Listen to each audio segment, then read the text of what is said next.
Kana pura kulkullu waaqayyo tokko ameen Kristos du'a ka'eera naafangoo jabaadhaan seexana hidhee dameen bilisa baasee kana boodas nagaaf gammachuun ta'ee nagaaf gammachuun waaqayyo hunduma keenyaaf haa ta'u kabajamoo abbaa keenya luba Saamu'eel jaalatamtoonni maatiiwwan waaqayyo hundumtuu nagaa waaqayyo akkam bultanii akkam jirtu kam turtanii ameen waaqayyo waaqa keenyaaf yeroo hundumaatti galanni isaaf haa ta'u egaa ayyaana baay'ee irra jirra torban kun torban dinqisiisaadha gama tokkootiin ayyaana dhugaadhumatti gammachuu guddaan kabajannu ayyaana dhaloota giiftii keenya qulqulleettii dubroo maariyaam dhaloota ishee kabajachaa turre torban kana keessaa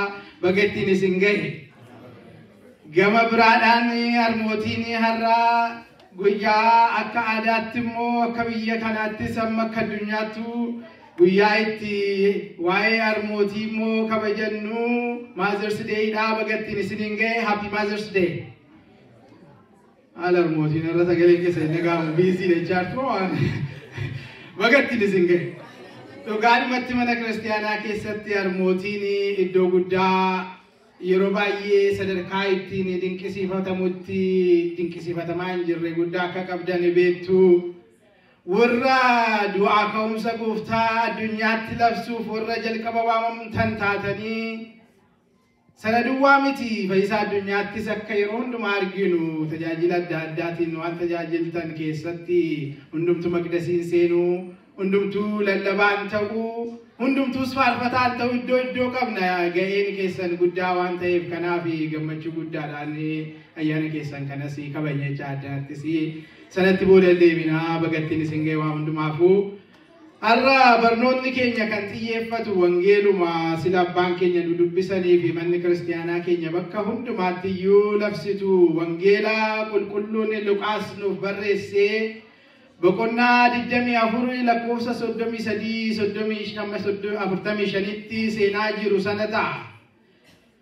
Xiyyeeffannaan keenyas lakkoofsa 44-45 irra kan jiru ta'a akkas jedha. Wangeela Luqaas boqonnaa 24 lakkoofsa 44 irraa kana booddees Yesuus yemmuun isinii wajjin turetti waa'ee kootii fi seera Musee macaafa raajotaa fi macaafa faarfannaa keessatti kan caafame hundumtuu raawwatamuuf akka jiru kanan isinitti hime kunoo isa kana isaaniin jedhe. Ergasiis kitaaba qulqulluu hawwatanii fi sammuu isaaniif bane jedha.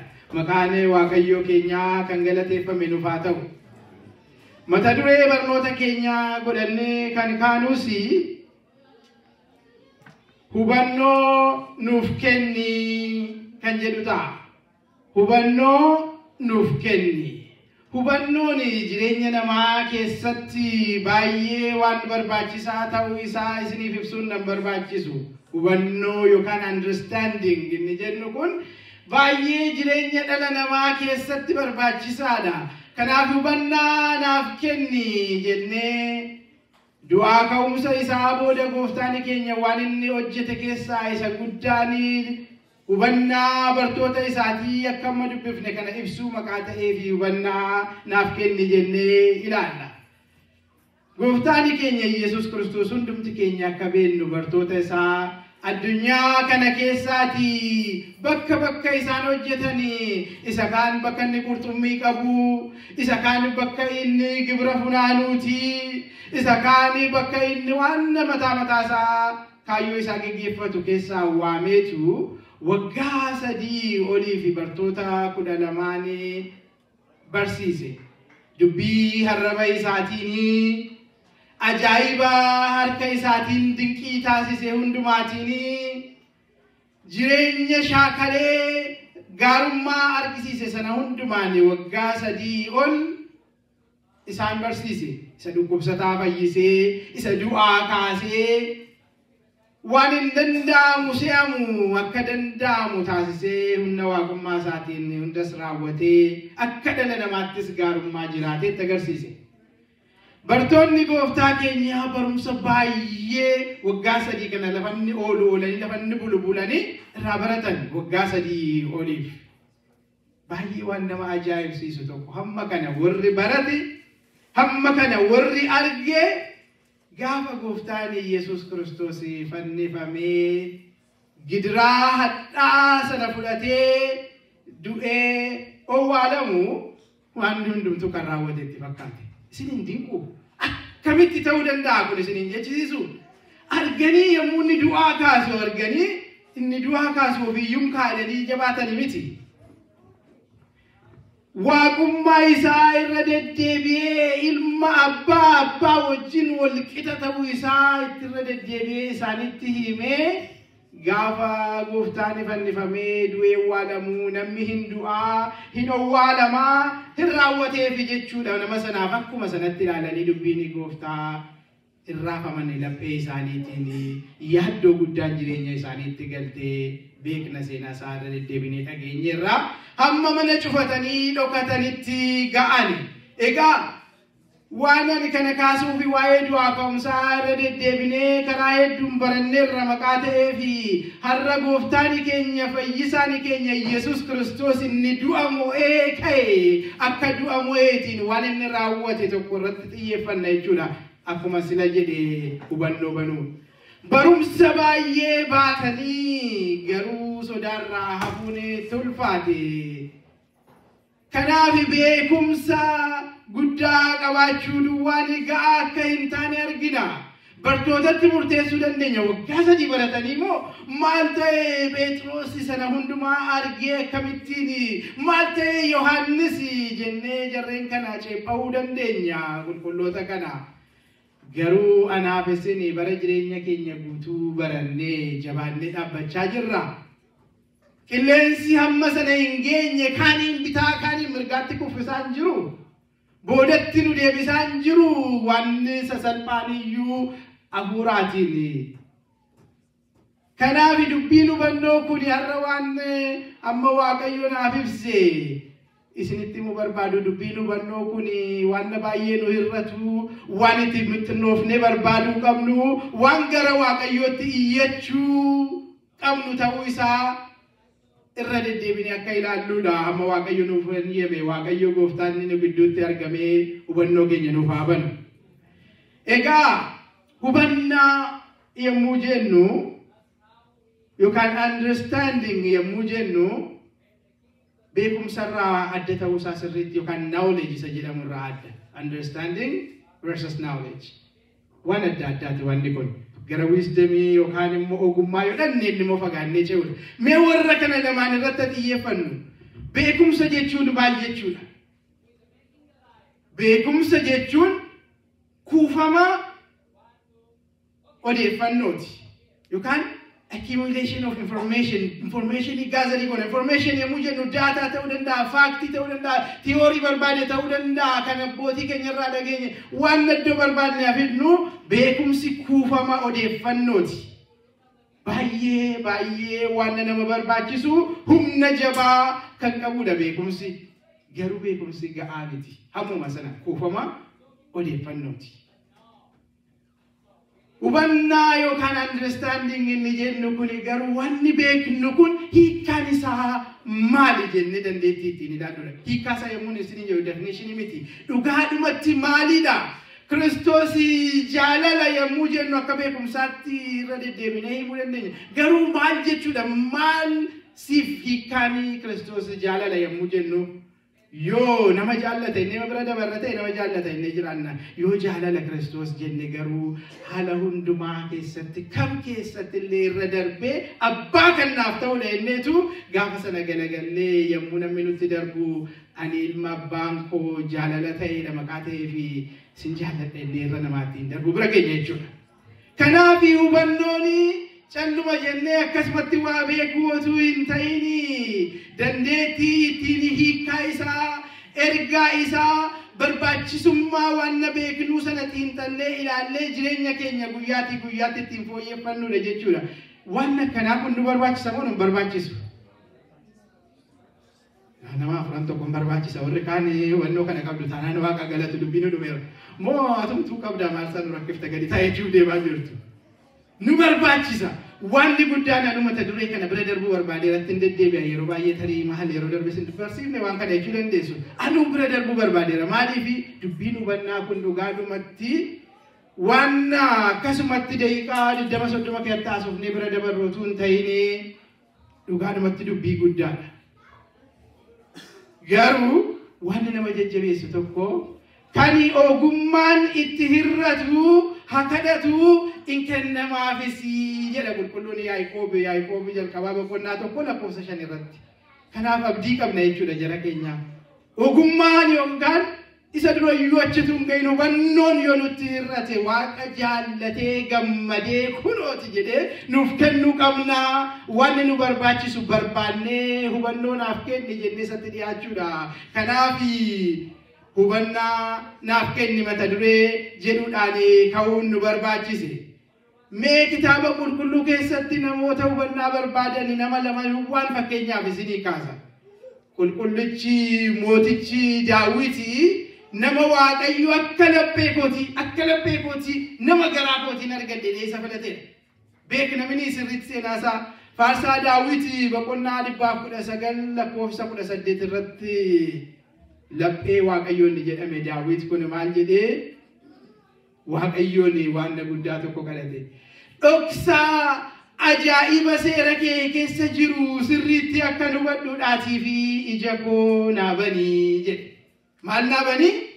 Ija koo naa banii.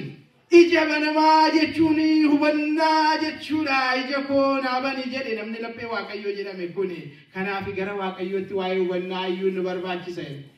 Ilmi nama hubataa kanaa qulqullichi ogeessichi mootichi Solomoon immoo macaafa moototaa isa jalqabaa boqonnaa 3 lakkoofsa 9 irratti yommuu mootii ta'ee filame waaqayyoon waan inni kadhate kiyaalli guddaan tokko kanaadha. Yaa waaqayyoo jedhe hubannaa ani ittiin saba kee isa guddaa kana geggeessuu fi hamaadhaa fi gaarii adda baasee beekuu danda'u anaaf kenni ani waayyuun beekuu jedhe. Inni ogummaadhaan beekamaan sun akkas jedhee kadhate.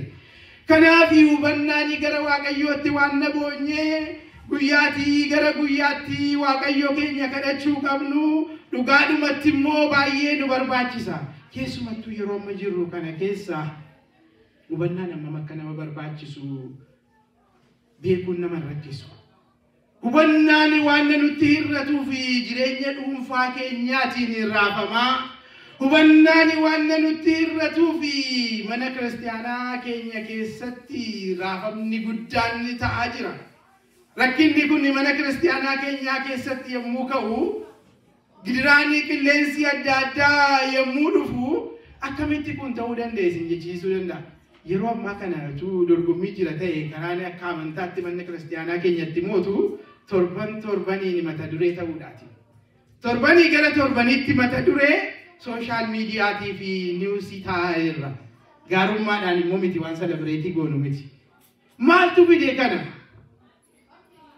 Maaltu mata duree nu taasisee addunyaan hamma nutti kolfee kana beeku kanuma jedhu nu geessise beektu? Manni kiristaanaa ortodoksii rakkina beekumsaan qabdu.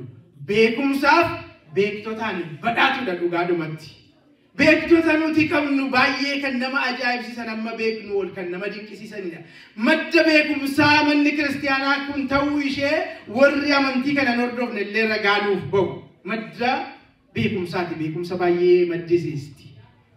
So akkamitti maddi beekumsaa beektotaanis badhaatu kan taate manni kiristaanaa yeroo kanatti kolfa baay'eetti seenaa jirti.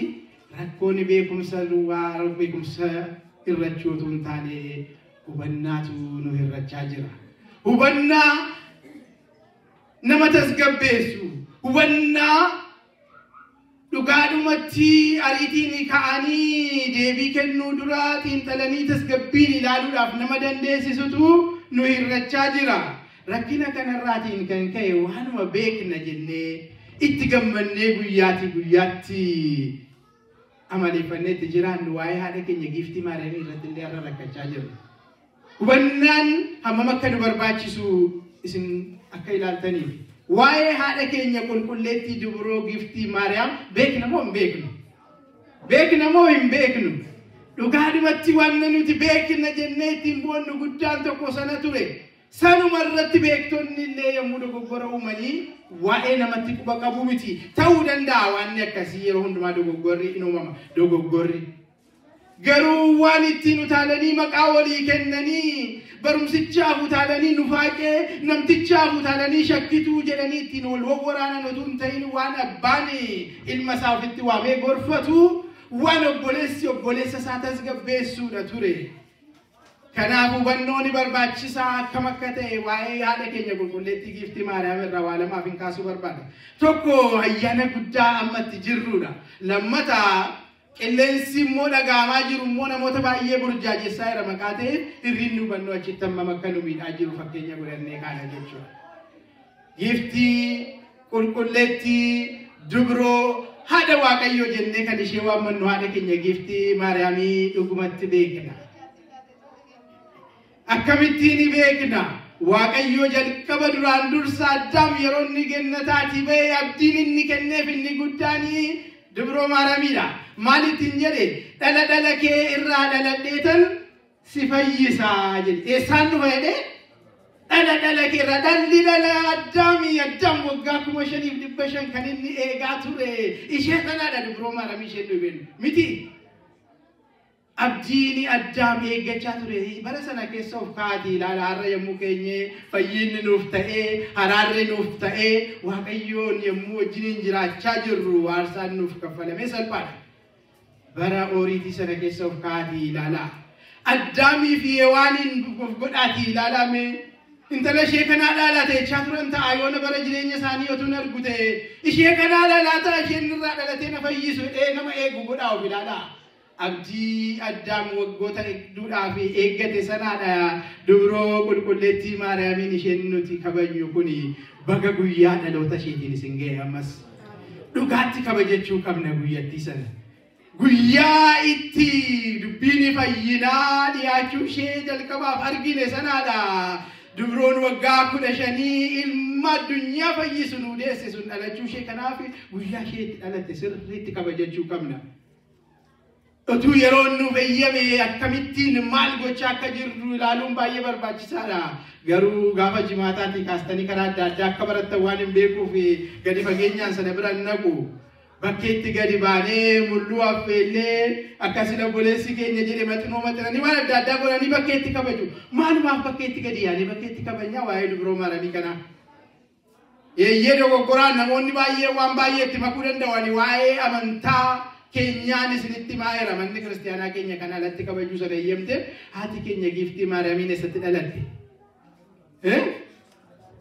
Libaanos irratti ariitiin yookaan ari'atamuun warra Yihuudootaarraa haadha isheetii fi abbaa ishee Iyyaaqeemii fi Haannaa irratti kaanaan baqatanii gaara Libaanos irratti dubroonni qulqulleettiin haadha Waaqayyoo Giiftii Maariyaamiin nuuf dhalatte galanni Waaqayyoof haa ta'u.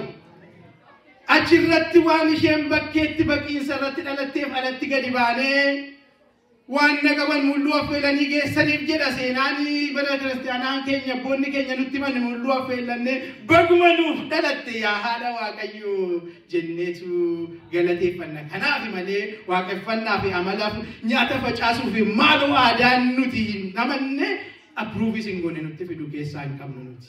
Dubroon haati Waaqayyoo bakkeetti waan dhalatteef akkasiin kabajanna. Kanaaf jabeessinee kabajachuu qabna. Giiftii Maariyaamii dubroo Maariyaamii dhugumatti beekna seenaa ishee. Wangeela Luqaasii boqonnaa 1 lakkoofsa 28 kaastanii yoo dubbiftanii dubroo Maariyaamii haadha gooftaa kanaa ergamaanii Waaqayyoo ergamaanii gammachuu ergamaanii Gabri'eel yommuu dhufee ishee argetti ayyaana qabeetti bultoo hafuura qulqulluu deessuu ilma Waaqayyoo haadha Waaqayyoo jedhee maqaa kanaan kabaja kanaan ishee waame Giiftii Maariyaamii. Dhageessaniitu kanarra caala kabaja sillaattaniif jira. ayyaana qabeetti bultoo hafuura qulqulluu ilma gadameessa keetti baattee waaqayyoon himne nuti haasaa irru waaqa nama ta'e gooftaa Yesuus Kiristoosiin haadha waaqayyoo jedhamu caalaa maal nama kabajuu dandeessu mase carraan akkasii ta'ees hin beeku sichis ta'uu hin danda'u haadha waaqayyoo isheen jedhee ergamaanii qulqulluuni akkasittiin ishee beekna giiftii qulqulleettii dubroo maadamiin kabaja sanaa olii laachuufi hin dandeenyu laachuufis hin qabnu haadha waaqayyoo sana caalaa maal kabajuu dandeessu nama haadha waaqayyoo ta'uu irra caalaa sanaaf kabaja ga'aa yoo laannee fi haadhi keenya giiftii maaramii nutti gammaddi sana biraa ol dabarsinee jiru amantiin isheen waaqarraa gadi buute malee lafarraa dhalatte miti jedhan hin fudhattu amantiin ortodoksii dogoggora adda addaatiin ka'ee foon ishee nyaanna yoo namni jedhee dogoggoruu danda'a namni abbootiin achitti tola qajeeshan isin ittiin hin raafaminaa warri sooshaal miidiyaa maal barbaadu guddoon baay'een isaanii hunda miti baay'een isaanii maal barbaadu beektu laayikii kiliikii akkati gootu sabskiripshinii akkati tuttuudha kan isaanii miira keenya kakaasuu barbaadaniif yes dogoggoran barbaadnu dogoggora garuu wacaan sirreessina otoo hin ta'in abbootiin ol ga'anii sirreessuu wal sirreessuu dogoggora sirreessuu qabu. Eeyyee waa'ee araarsummaa ishee irratti gaaffiin ka'ee miira namoota kakaasuu danda'a. Warri waa'ee maaramii lallabanii hin beekne lallabdoota sana ta'aa jiru. Maalirraa dhufa beektu waci kun hundumtuu hubannoo dhabuu irraatii dhufa kanaaf hubannootti qabsiise dubbii kana. Giiftii maaramii nuti garuu sirriitti ishee beeknaa ulfina isheef hin taane laannu. Ulfina isheef kenname mootuu irraa fuuna inni iyyuu hin dandeenya. Haadha waaqayyoo miti ati tutti hin jennee iyyaa bullee irraa kaasuu dandeenya. Hin dandeenyu sila taate hin taate malee taa hin jedhamte miti haadha waaqayyoo taatee argamtetti. Ulfina ishee irraan kaafnu ulfina isheef ta'uu walimmoo laannee fi dogoggoratti hin seennu. Kanumaan achitti dhiifna. Yoo hafuurri qulqulluun hubannoo keenya nu hubane immoo kabaja haadha keenyaa sirriitti beekuu dandeenya. Wangeela Luqaas ifama wangeela Luqaas boqonnaa tokko lakkoofsa 42 fi 43 irraa yoo dubbifne seenaa Elsaabeexiin beektu. Giiftii maaramiin adaadaan kee Elsaabeexi ulfoofteetti ragaa godhee ulfaa wadaadaa isheetii ragaa godhee itti hime ergamaan Gabri'eel. Gara mana Elsaabeexi dhatte miti. Gaafa dhattee mana Elsaabeexi wallittu adaadoo jettee yommuu isheen wallittee waamtu hafuurri qulqulluun na guutee jette Elsaabeexi. Jaartiin dulluma keessa ilmaan eebbifamte suni hafuurri qulqulluun na guute hafuurri sun yommuu ishee guute maal jettee waamte haadha keenya giiftii maaramii yaa haadha gooftaa koo jette ati dubartoota hundumaarra hin caaltaa jedhe hin caalti nuti jedha miti hafuurra qulqulluutu Elsaabeexi irra bulee dubbate hafuurra qulqulluun yoo hubannoo keenya nu hubane ati yaa giiftii maaramii dubartoota hundumaarra hin caalta. Garuu waaqayyoo gadiidha jennee ishee kabajanna. Ati dubartoota hundumaarra hin caaltaa jette kana jettee hin dhiifne yaa haadha gooftaa kootii ati waaqayyoon kan deesse gara mana kootii seenuudhaatii fi kabaja hamma kana gawani eessumaatiin fidaa jette Elsaabeexi. Iddoo ishee immoo beekti argitu isheen hafuura qulqulluun guutamte kun. Anaaf waliin qixa miti mana koo seenuun iyyuu siif hin ta'u ani kabaja amma kana gahu akkamittiin argachuu danda'a ati haadha waaqayyooti jette. Kan kana dubbatte dubartii eebbifamtuun kun hafuuraan guutamteeti mini jedha macaafa qulqulluutu hafuuraan guutamteeti. Haadha keenya yommuu kabajannu akkasitti kabajanna kabaji kee guddaadha jennee. Egaa saba waaqayyoo ammas irra deebi'een jedhaa hubannoon baay'ee nu barbaachisa. Isa beeknus hubannootti dabarsuu qabnaa. Isan beekne barannee hubannootti ce'uufis gara waaqayyootti iyyachuu nu barbaachisa. Kanaaf mee gara hubannoo sanaatti ammas deebi'uu barbaada. Sila kitaaba qulqulluu nu dubbifame wangeela Luqaas boqonnaa 24 lakkoofsa 33 amma 45 abbaan keenya yommuu nu dubbisan seenaan guddaan tokko hirrinni hubannoo hammam nama akkamiidhuu danda'u nuuf mul'isu. Torban darbessi seenaan nuti waa'ee isaa barannee waa'ee namoota lama gara Emaa'os deemanii dhageessaniitu. Luqaasii fi Qiliyoopphaan Yerusaalem irraa ka'anii gara eessaa deemaa turan? Gara Emaa'os gara mandara isaanii gara qe'ee isaaniitti galaa turani. Bartoota warra kaanii duuka buutota gooftaa warra kaan irraa adda ba'aniitu gara qe'ee isaaniitti galaa turan.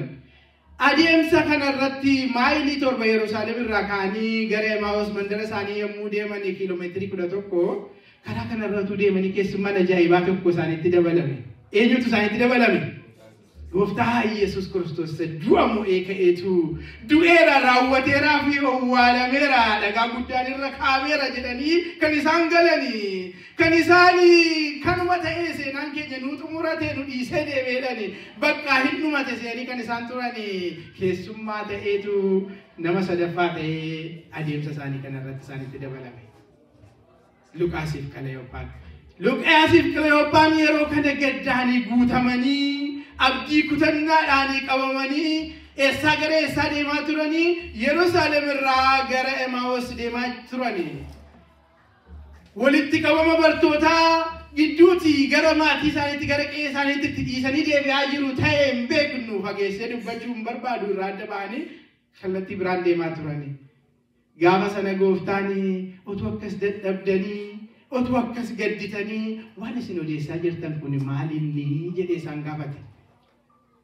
Jarri kun yoon dogoggoreemas dubbii seenaa nama sodaachisa jara keenyaa yommuu barsiisan arraba eeggachuun baay'ee barbaachisaadha amma seenaa.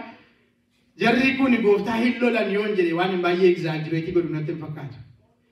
Sima duwwaatu Yerusaalemiif nama haaraadha. Wanna gidduu kana iddoo kanatti ta'e hin dhageenyeeti jedhan. Waa'ee gooftaa Yesuus Kiristoos hammam akka isaan beekan isin ajaa'iba. Beekumsa, hubannaa, wal bira naa qabaa deema. Baay'ee beeku turan waa'ee gooftaa jarreenni kun. Sima duwwaatu Yerusaalemiif haaraadha. Maaltu ta'e nuun beeku. Dhugumatti yoo namni beeku jiraate gooftaa Yesuus Kiristoostu beeka waan sana.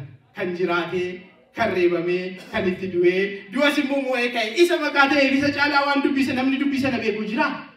Hin jiru isa caalaa hin callise. Waaqas hubataa namaatis Waaqa nama ta'e. Hin callise. Hubannaan gara kanaatti nu fida jara keenya. Beekumsa duwwaa yommuu qabaannu yoo arrabni nu rakkiftee nan ciniinnee qabne mataatu nu hoosisa hamma dubbannutti nu ariifachiifti. Hubannaan yommuu dhufu garuu tasgabbii nuuf kenna. Otuma sitti wacanii callifteetu mi'a baafatoo dubbatee habitu. Maaltu ta'e naani todeessan lolan. Si duwwaatu haaraadha. Sima duwwaatu beeku. Yesuus nama Naazreeti raajii ajaa'ibaati kan jenne. Dubbii arraba isaarraa dogoggorri kan hin argamne. Hojii isaa baatumaa qulqulluu kan ta'e nuniyyuu nu bilisoomsa. Yerusaalemiin iyyuu ulfina isheetti deebisa jennee kan abdanne hangafoonni lubootaa warri Roomaa akka tajjiisan hin beektu jedhanii itti taratan waa'ee gooftaa baay'ee beeku turan. Gooftaa Yesuusin garuu hin barre. Waa'ee gooftaa beekuuf gooftaa Yesuusin beekuun garaagaraa argitanii wajjin deemaa jiruun isatti himaa jiruun isa garuu hin beekne tiifoozoo gaarii ta'uu danda'a namni akkasii. Bataskaanni irra tiifoozoo horachuutti maqaa muxunnooftee group thinking akka gareetti akka yaadnu maqaa fookastii godhanii nu ari'ayaa tiifoozoo baay'ee horatte. Abeetan baay'ee yeroo jalqabaa kan hin gammade sooshaal miidiyaa kana yommuu argu nun ofumaa miidiyaa hin qabnu ennaa hundumtu waa'ee kana keenyaa saamitiin jedhe. Ijaatu tiifoozootu iyya ofumaa otuu nu batiin kan bocutu baay'ate kan nama arrabsu kan maqaa namaa moggaasu. Gooftaa Yesuusin hin barre jarri kun waa'ee isaa garuu baay'ee beeku. Gooftaa Yesuusin beektu moo waa'ee gooftaa Yesuus beektu? Waa'ee gooftaa Yesuus Kiristoos beekuun baay'ee barbaachisaadha. Garuu isa sirriitti arguutti nu geessaan jiru taanaan rakkina jira. Hubannoo nuuf kenni. Kanaaf jennee ka'uun nu barbaachise. Kanaaf gooftaanis bara dhumaatti yommuu ni dhufu yommuu murteen itti kennamu namoonni tokko maali yaa gooftaa ani maqaa keetiin raajii hojjedhee du'aa kaasaa dhukkubsataa fayyisaa raajii hojjechaan ture miti maqaa keetiin akkamitti nan beektu yommuu isaan jedhani gonkumaa isin hin beekun jedha. Maaliif isan beekan turan jarri sun maqaa isaatti fayyadamaa turan malee yeroo keenya qusachuuf waa'ee gooftaa baay'ee beeku turan Luqaasiif Qaleyoophaan gooftaa Yesuus Kiristoosin garuu hin barre maqaa ta'eef isuma lolaa turan. Har'as kun nu gidduutti taa'aa jira miti manuma kiristaanaa keenya keettoo irratti ka'u yaa Phexros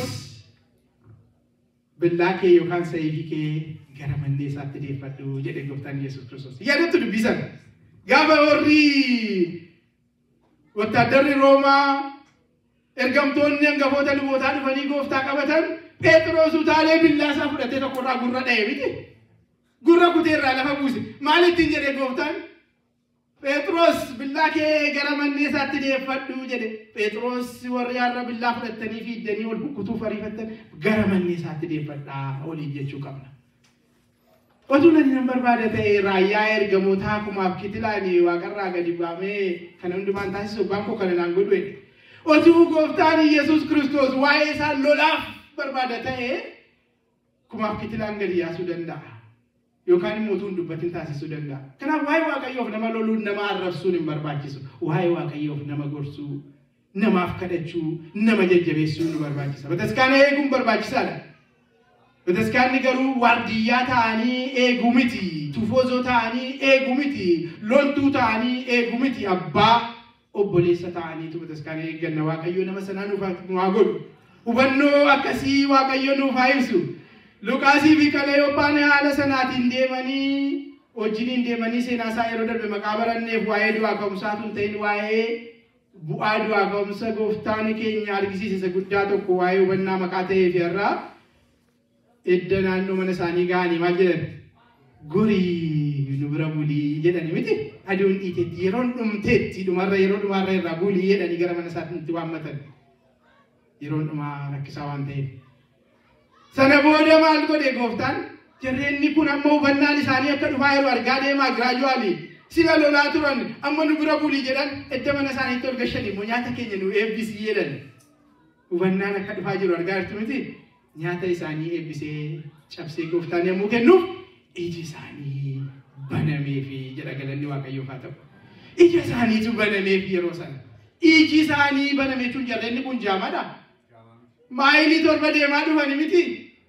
Jaamaan turre hubannaa isaaniitu banameefi amma gooftaa Yesuus Kiristoosiin arguu danda'anii jechuudha. Yeroo isaanii gooftaa arganitti inni immoo isaan duraatii fudhatame deemee jedha. Hubannaa malee deemuu nama miidhu gadda irratti ilaala.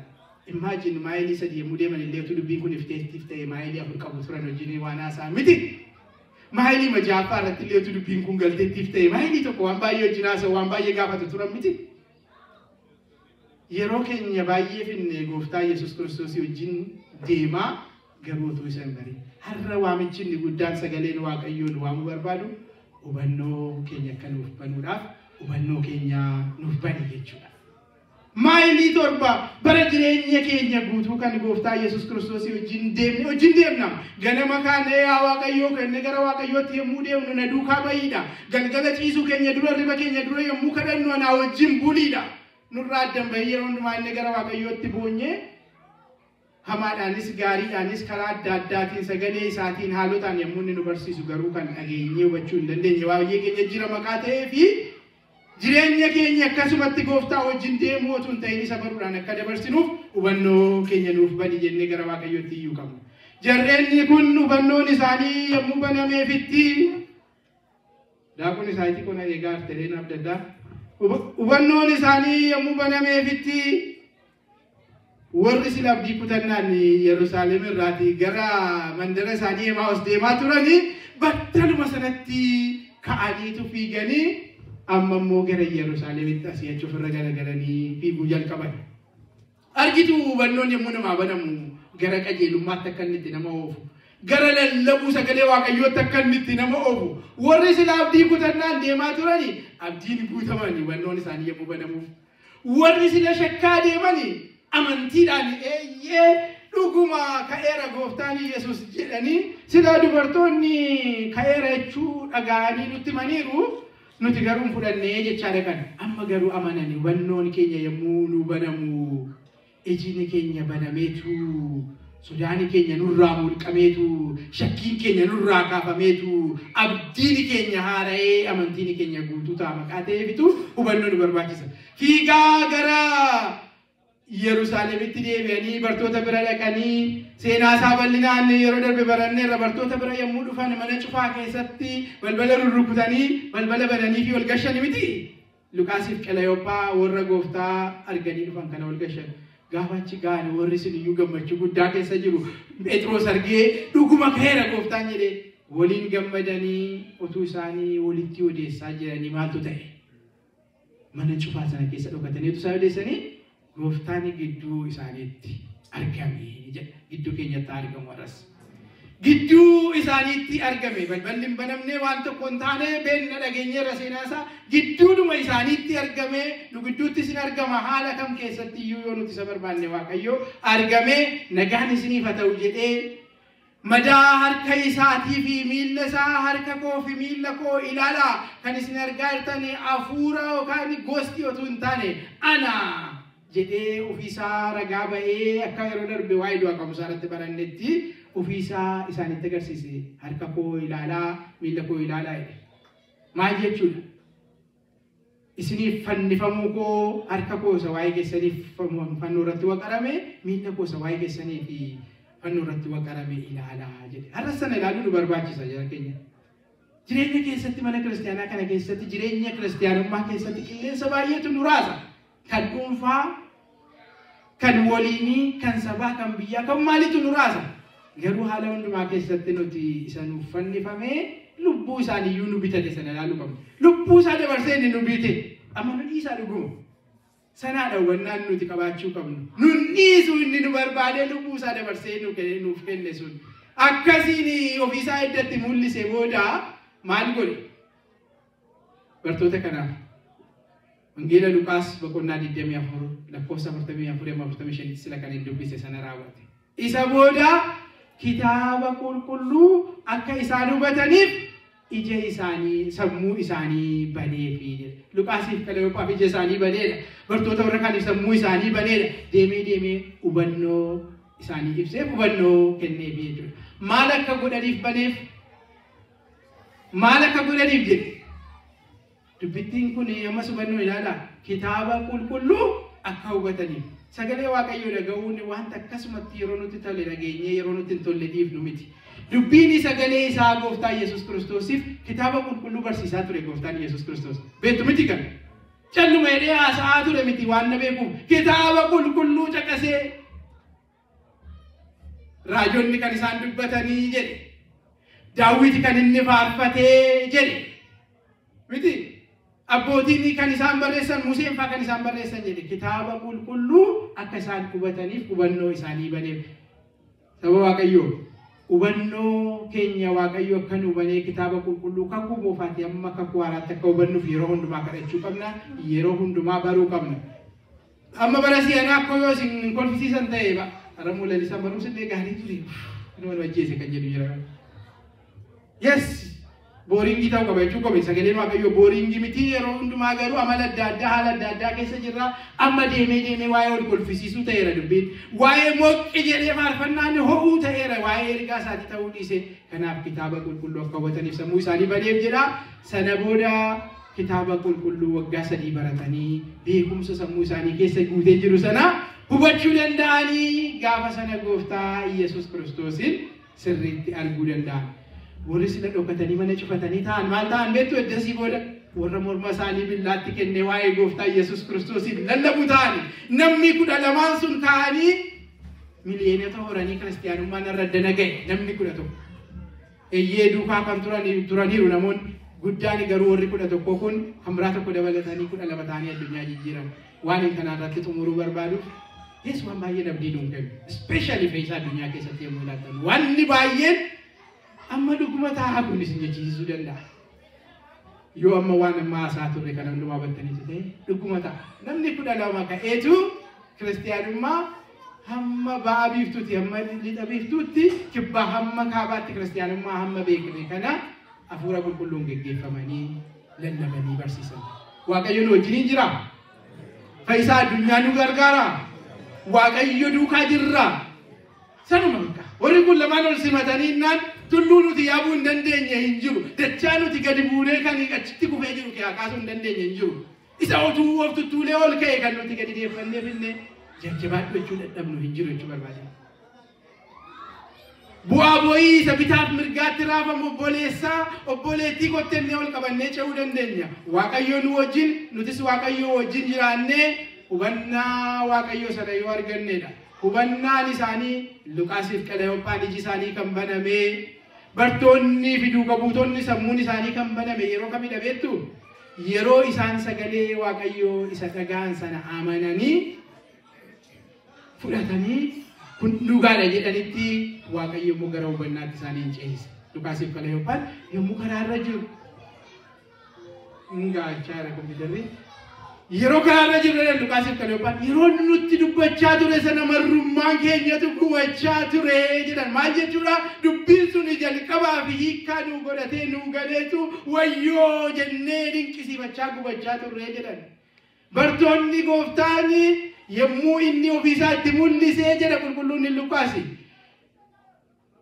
arganii yommuu hubatan baay'ee dinqisiifachuudhaan kan ka'e I can't believe this sanu jennu sana waan jedhan fakkaatu kun dhuguma ta'e jedhanii dinqisiifatan yeroo isaan akka kanatti dinqisiifatanii dubbiin kun dhugaadha Kiristoos du'aa ka'eera jedhanii yeroo isaan fudhatan hubannaa isaanii baneef dabalanii akka isaan hubataniif amannee hafuudhaan dubbii waaqayyoo yommuu dhageenyu akka entertainment teenyee dhaggeeffachuu kuna baluun ilaallata inni sun immoo waa'ee baluuti inni kun amma sila yoona waa'ee baabaasiiti waa'ee maaliitiin kan jedhu baay'ee jira waa'ee keenya inni guddaan anatti jennee hubannee ofitti hafuudhannu yeroo sana waaqayyoo hubannoo keenya nu banaa hubannoon keenya nu banamee naan immoo waaqayyoo wajjin lafa nuyi ga'uu hin dandeenye hin jiru waaqayyo gooftaan hubannoo keenya nuuf habanu kan nu barsiifatee waaqa abbaa ilmaa hafuura qulqulluu waaqa tokkoof galanni bara baraan haa ta'u ulfaa'e.